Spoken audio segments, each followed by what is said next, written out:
మీరిలా నార్మల్గా ఉండడానికి కారణం మీ అబ్బాయి. మీకిలా జరగడానికి కారణం కూడా మీ అబ్బాయి. అతని చుట్టూ చాలా దుష్ట శక్తులున్నాయి.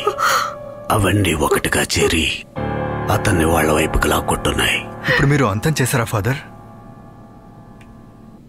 నాశనం చేయడం కుదరదు, కానీ కట్టుదిట్టం చేయగలం. ఇప్పుడు నేను చేసింది అదే, కానీ ఎంతో కాలం కంట్రోల్ చేయలేం. అయితే వాడిని ఎలా కాపాడాలి ఫాదర్?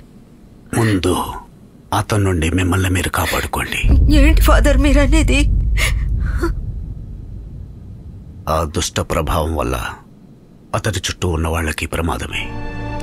ఈ పరిస్థితుల్లో అతన్ని ఒంటరిగా ఉంచడమే మీకు మంచిది.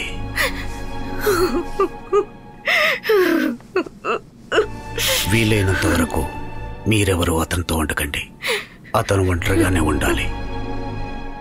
వాడి కూడా ఎవరు ఉండకూడదంటే ఎలా ఫాదర్? వేరే మార్గం లేదు.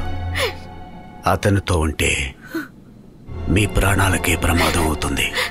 నా బిడ్డను కాపాడడానికి వేరే దారి లేదా? ఇప్పటికీ దేవుణ్ణి ప్రార్థించడమే ఒకే ఒక్క దారి.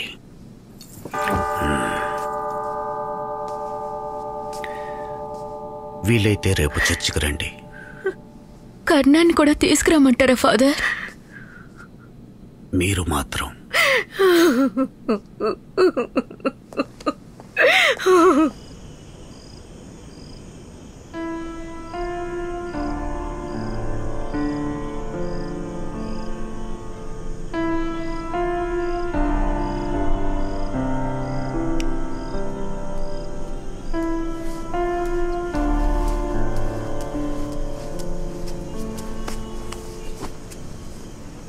ఏంట్రా ఇలా కూర్చున్నావు?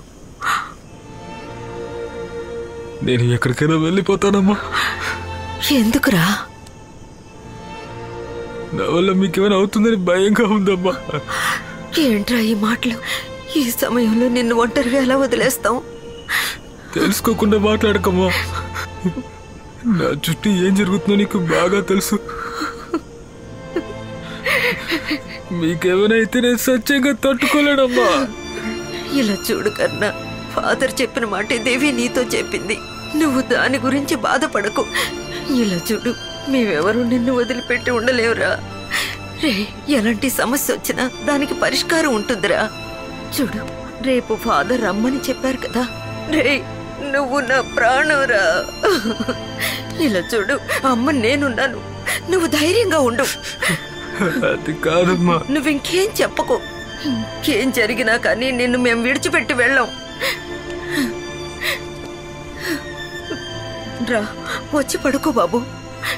అమ్మా, నన్ను కాస్త ఒంటరి గదులేయమ్మా. కన్నా, నువ్వు ఒంటరిగా పడుకోవద్దు. మాతో పాటు బెడ్రూమ్లోకి వచ్చి పడుకో. నేను హాల్లోనే పడుకుంటానమ్మా. మా